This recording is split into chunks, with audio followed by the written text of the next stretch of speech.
नमस्कार, मैं हूं फैज़ आलम फैज़ी और इस वक्त हम गाज़ीपुर बॉर्डर पे हैं जहां किसानों का प्रदर्शन लगातार जारी है। हमारे साथ दो खास मेहमान हैं, हम उनसे बात करते हैं इसी प्रदर्शन को लेकर के। स्वागत है आप दोनों का। सबसे पहले आप अपना परिचय। मेरा नाम किशन पाल है और मैं भारतीय किसान लोक शक्ति का जिला उपाध्यक्ष हूँ। और गाजीपुर जो आंदोलन बॉर्डर पे आंदोलन चल रहा है उसमें पहले दिन से। हाँ, वो पहले दिन से। और आप? मैं डॉक्टर अरुणेश यादव, मैं भारतीय किसान यूनियन लोक शक्ति में राष्ट्रीय सलाहकार हूँ और मैं भी यहाँ पे पहले दिन से ही इस आंदोलन में बराबर से आ रहा हूँ। अच्छा, आपने अपने नाम में डॉक्टर लगा रखा है। जी, क्या इसके पीछे की क्या वजह है? PhD। अच्छा, PhD नहीं, जानना जरूरी था। चलिए ये बताइए, पहले दिन से है यहाँ पे किसानों के बीच में, लंबा वक्त गुजर गया, पता नहीं ये कब तक वक्त गुजरता चला जाएगा और कब तक आप लोग ऐसे बैठे रहेंगे? कब तक? 70 साल गुजर गए, दिक्कत क्या? प्रदर्शन? अरे हमारे लिए तो रोज ही प्रदर्शन रहता है। वो सरकार आई थी, वो सरकार 70 साल थी, तो हमें एक उम्मीद थी कि कभी तो कभी ये सरकार समझ में आएगी, अच्छे दिन आएंगे। तो हमारे हाथ में था वोट देना। हमने सरकार बनाई, कोशिश की कि मोदी जी को लाएं, क्योंकि मोदी जी गरीब परिवार से आए थे। उनकी माँ घरों में बर्तन धोती थी, वो चाय वाला था, उनने गरीबी देखी थी, तपस्या भी की थी। तो मैंने सोचा था ईमानदार भी होगा, लेकिन हम तो ठगे गए ना, हमारे साथ धोखा हुआ ना। ये आप कैसे कह रहे हैं कि उनकी माँ बर्तन धोती थी, तपस्या? मैं कह रहा हूँ मोदी जी ने। कैसे कह रहे हैं आप? मैं नहीं कह रहा हूँ ना। अच्छा। हमें तो मोदी जी ने बताया था। अच्छा, आपको बता दें। हाँ भाई, रैलियों में खड़े होके कहा हमारी माँ ने घरों में बर्तन धोए। आपने नहीं सुना था? आपने भी सुनना चाहिए। किसी दिन उनकी पुरानी वीडियो निकाल लो, जो 2014 और 2019 की हैं, वो निकाल लो ना, आपको भी पता लग जाएगा। जो हमारे यहाँ देखो, गरीब आदमी को जब कोई गरीब परिवार से आता है और गरीब परिवार से जब ऊंची सीढ़ी पे पहुंचता है तो गरीब को यह आशा होती है, उम्मीद होती है। ये देश हमारा यही भावनाओं को जुड़ा हुआ है, तो उम्मीद होती है कि एक हमारे बीच का निकला हुआ आदमी हो सकता है हमारा भला करे। क्योंकि कांग्रेस जो कहा जाता था कि कांग्रेस नेहरू जी, फिर इंदिरा गांधी जी, फिर जो है तुम्हारे राजीव गांधी जी, ये सब जो गांधी परिवार है, ये पीढ़ी दर पीढ़ी राज्य कर रहा है। तो मेरे दिमाग में ये गलतफहमी सबके में हो गई थी, किसानों के में, कि ये राजा और महाराजा लोग हैं। अगर ये मोदी जी जो आएंगे, जमीन से जुड़े हुए हैं, चाय वाला है, फकीर है, चौकीदार बनने आया है, ये बिल्कुल गरीब परिवार से आया है और ऊपर से तपस्या भी करके आया है 35 साल। तो ये हमारे जो गलतफहमी हो गई थी कि ये हमारा भला करेगा, लेकिन ये तो बहुत बड़ा वाला निकला। वो बड़े वाले थे, ये सबसे बड़ा वाला निकला, क्योंकि इसने तो उन्होंने हमारे जमीन पैर में रखी, लेकिन इसने तो हमारे पैर से जमीन खींच ली।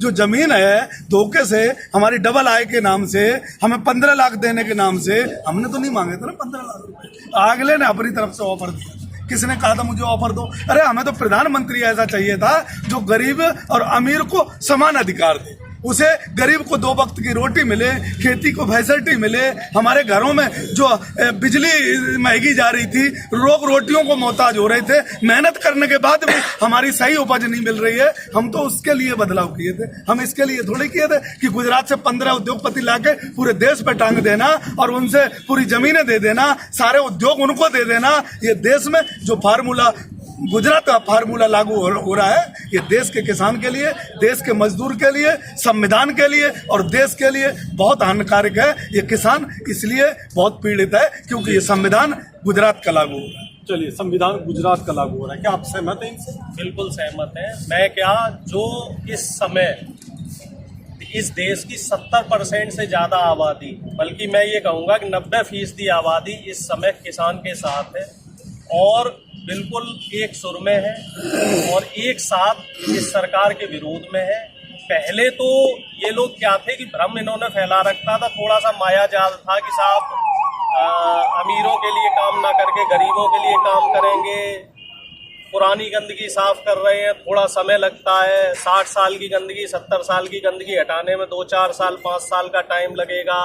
तो यहाँ का जो किसान था, आम आदमी था, मजदूर था, उसको भी लगा चलो ठीक है साहब, एक बार और मौका देते हैं। क्योंकि पहले जैसे मीडिया उछाल रही थी 2014 से पहले कि साहब भ्रष्टाचार बहुत हो गया है देश में, बेरोजगारी बहुत हो गई है, महिला सुरक्षा बहुत है और देश की जो पर कैपिटल इनकम है, प्रति व्यक्ति आय है, वो कम हो रही है, देश गरीबी रेखा से नीचे जा रहा है। और मोदी जी ने सपने दिखाए कि हम देश को जो है सबसे बड़ी विश्व की जो है अर्थ शक्ति बना देंगे, देश में सोने की गंगा, सोने की चिड़िया बना देंगे देश को, दूध की नदियां बहने लगेंगी देश में, इतना पैसा आ जाएगा, काला धन इतना आ जाएगा, किसी भी आदमी को टैक्स नहीं भरना पड़ेगा। तो लोगों को ये लगा कि हो सकता है ये आदमी देश की दिशा दशा बदल दे। लेकिन हुआ क्या? पहले तो ये बोलते रहे कि साहब 2 साल दे दो, 4 साल दे दो। हुआ इसके उलट, आप ये कहना चाह रहे हैं? उलट हुआ इसके उलट। हुआ बिल्कुल। लोग ऐसा महसूस कर रहे हैं, लोग ऐसा महसूस कर रहे हैं। यही वजह है कि ये आंदोलन इतना लंबा चला। अगर लोगों को ये नहीं लग रहा होता कि ये मोदी जी ठीक कर रहे हैं तो ये आंदोलन इतना लंबा नहीं चलता। अब इन्होंने हमारी जड़ पे, हमारी जमीन पे अटैक कर दिया है। अब बताओ साहब, जो कॉरपोरेट जगत को हमारे ऊपर हावी करके ये क्या सिद्ध करना चाह रहे हैं कि ये गरीब और मजदूर से वोट लेके सत्ता में आए और अब काम कर वोट रहे तो हैं। अभी भी मिल रहे हैं ना, वोट तो अभी भी मिल रहे हैं। कहाँ मिल रहे हैं? जीत तो अभी भी हो अब रही है। कहाँ हो रही साहब? 2019 के बाद से देख लो, कहाँ क्लियर मैंडेट मिला इनको। 2019 के बाद से जनता समझ गई इनका काम, क्योंकि अब इनको क्लियर मैंडेट मिल गया तो ये बिल्कुल असलियत पे आ गए कि जैसे लोग बुजुर्ग बोलते थे ना कि बीजेपी जो है वो पूंजीपतियों के लिए काम करती है, लेकिन मोदी जी ने थोड़ा सा ये बोला, नहीं भैया मैं आम आदमी हूँ, मैं आम आदमी के लिए काम करूंगा। लेकिन इनका सिस्टम 2019 के बाद से समझ में आ गया। जितने भी इन्होंने विधेयक पास कराए, जितने कानून लगाए, सब अमीरों के लिए लगाए, सब पूंजीपतियों के लिए लगाए, आम आदमी और गरीब के लिए कोई काम नहीं किया इन्होंने। जैसे बिहार जी, बिहार में इनको क्लियर मैंडेट नहीं मिला। बिहार में इन्होंने बैलेट पेपर में बेईमानी की है और कई जगह जहाँ पे बैलेट पेपर दोनों में बेईमानी की। ईवीएम में दोबारा गिनती करवाई, पोस्टल बैलेट पोस्टल में बेईमानी कराई और ईवीएम में भी कई जगह जो है फर्जीवाड़ा देखने को मिला है। हरियाणा में भी इनको देखिए तोड़ तोड़ के सरकार बनाई है, महाराष्ट्र में इनकी सरकार गई है, झारखंड में इनको सत्ता हासिल नहीं हुई है। इन्हें कहीं भी क्लियर मैंडेट नहीं मिला है और ना इन्हें मिलेगा, क्योंकि जनता इनकी बात समझ गई है। मैं ये कहना चाह रहा हूँ कि आप ये कह रहे हो कि महसूस करा है क्या, जो डॉक्टर साहब ने बात की। इसलिए मेरा ये सवाल था, मैं थोड़ा और क्लियर कर दूं। क्योंकि मैंने चुनाव के हवाले से ये सवाल किया कि अगर लोगों को ऐसा लगता तो बीजेपी को फिर बिहार में सत्ता नहीं मिलती। अभी इसके अलावा जैसे गोवा में पंचायती चुनाव हुए, निकाय चुनाव हुए, वहां बीजेपी को नहीं मिलती जीत, तो मिल रही है। अब हम भी कुछ कह लें। आप तो वो वाली बात कर रहे हो, वो राजीव श्रीवास्तव एक कॉमेडी करता है, वो ये कहता है कि डूबते हुए आदमी के मीडिया माइक देती है मुंह में और कहती है आपको कैसा लग रहा है, वो तो डूबा जा रहा है, आपको कैसा लग रहा है, वो आप कर रहे हो। आप महसूस की बात कर रहे हो। 2 करोड़ रोजगारी किसको मिल रहा था? हमारे किसान भाइयों को मिल रहा था और किसान के बेटों को मिल रहा था। हमारा बेटा आज 18 साल का है, नौकरी करना चाह रहा है ना। सबके बेटे और भाई, ये लड़का खड़ा है, पूछ लो कितना बड़ा रोजगार मिला। 2 करोड़ रोजगार किसको मिल रहा था ये? और रेलवे में बात करते हैं तो ये अडानी अंबानी इनके ज्यादा दिमाग वाले, ये कौन सा दिमाग, कहाँ से दिमाग लाए जो रेलवे में ये प्रॉफिट पहुंचा देंगे, और सरकार जो थी वो निकम्मी थी, वो प्रॉफिट नहीं दे सके।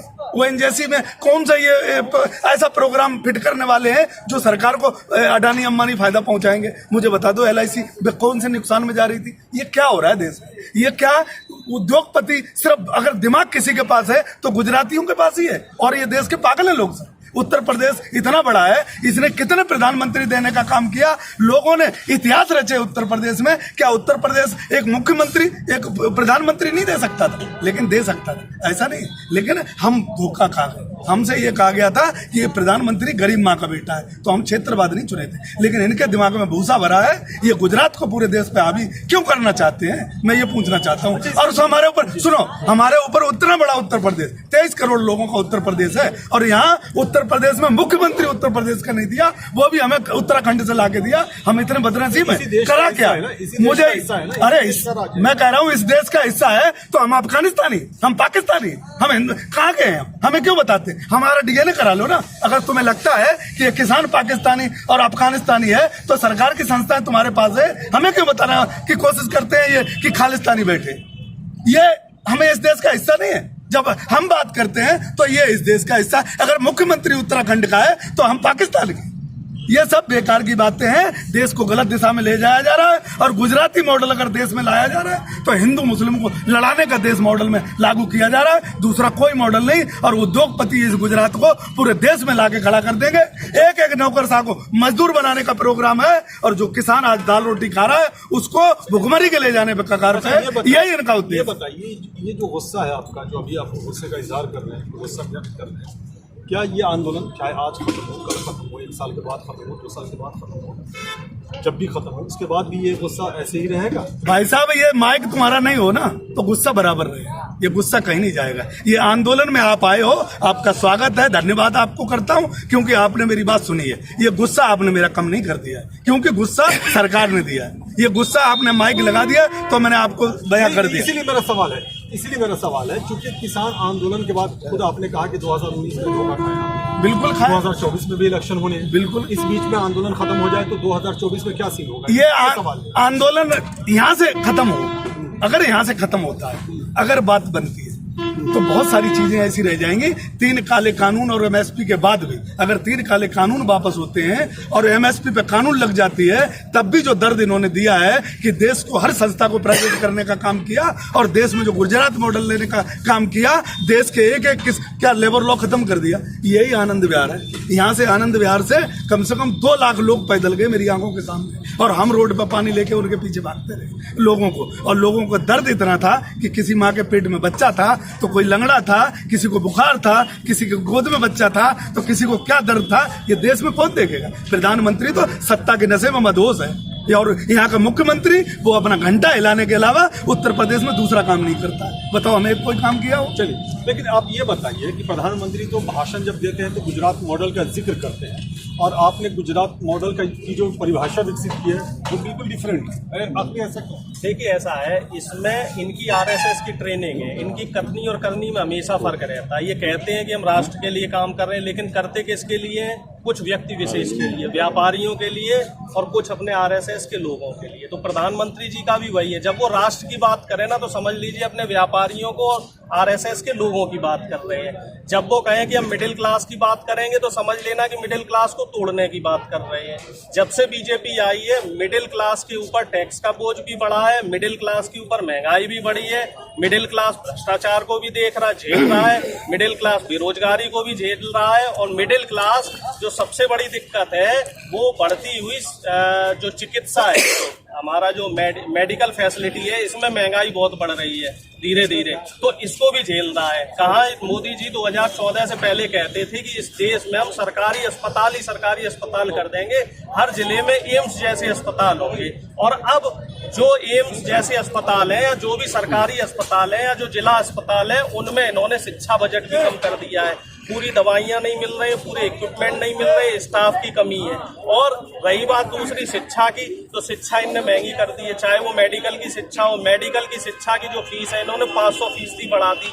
इंजीनियरिंग की फीस इन्होंने IIT NIT की कम से कम 300-400% बढ़ा दी है, बीटेक की और एमटेक की तो 800% बढ़ा दी है। तो ये शिक्षा को और चिकित्सा को आम आदमी से दूर ले जाने का काम कर रहे हैं। ये मिडिल क्लास को, लोअर मिडिल क्लास को खत्म करने का काम कर रहे हैं। ये देश को 500 साल आगे नहीं ले जा रहे, ये देश को 500 साल पीछे ले जाने का काम कर रहे हैं। आपसे आखिरी इसी सवाल को मैं थोड़ा जहां आपने जवाब दिया था वहीं से सवाल करता हूँ। आपने गुजरात मॉडल का जिक्र किया, मैंने इनसे ये सवाल किया था कि प्रधानमंत्री कहीं भी जाते हैं तो गुजरात मॉडल का जिक्र करते हैं पॉजिटिव, आपने उसे निगेटिव में देखा। तो ये जो अंतर है, ये अंतर आपको कहाँ से नजर आता है? प्रधानमंत्री किसी पार्टी का नहीं होता, प्रधानमंत्री राष्ट्र का होता है, देश का होता है, एक एक व्यक्ति का होता है। इस प्रधानमंत्री ने जब आया था तो रात को, मुझे याद है, रात को मैं टीवी देख रहा था और पार्लियामेंट के पैर छू के आया था, सीढ़ियां छू के आया था और इस प्रधानमंत्री ने वादा ये किया था कि हम आखिरी खड़े हुए व्यक्ति तक लाभ पहुंचाएंगे। आखिरी व्यक्ति तक 15 ही आदमी है देश में जिनको देश बेचा जा रहा है। मुझे ये बता दो, गुजरात मॉडल इसे कहते हैं। गुजरात में आप जाओ, वहां गरीब है तो इतना गरीब है क्या, गिने चुने लोग उद्योगपति गुजरात में जिनको देश बेचा जा रहा है। हम कह रहे कोई किसान का बेटा भी हमें उद्योगपति बन के दिखा दे। देश की स्थिति वहां है। आज इन्होंने जो पहुंचा दी, डॉक्टर साहब ने बहुत सारी बातें बता दी।